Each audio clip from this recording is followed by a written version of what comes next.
Welcome to the Salmon Runs YouTube. Enjoy the video.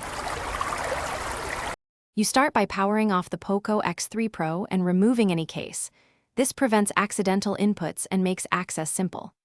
Once done, make sure you have a small Phillips screwdriver, a plastic spudger, tweezers, and an ESD-safe surface to work on.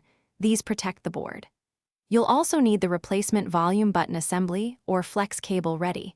Having a parts tray keeps screws organized. This early preparation speeds the repair and reduces risk of losing tiny components, so do it before proceeding. You'll now remove the back cover carefully.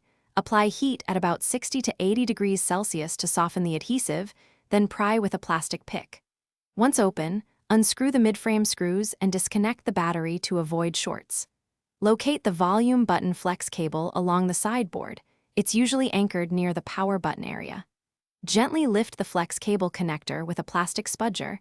Do not pry at an angle or bend the contacts. Taking it slow protects the board and connector integrity. You finish by swapping the faulty volume button module or flex cable with the new part, making sure the connector seats squarely and snaps into place. This ensures signal continuity. Reattach the battery, reassemble the midframe, then test the volume keys before you press the back cover down. That way you can correct issues without reopening.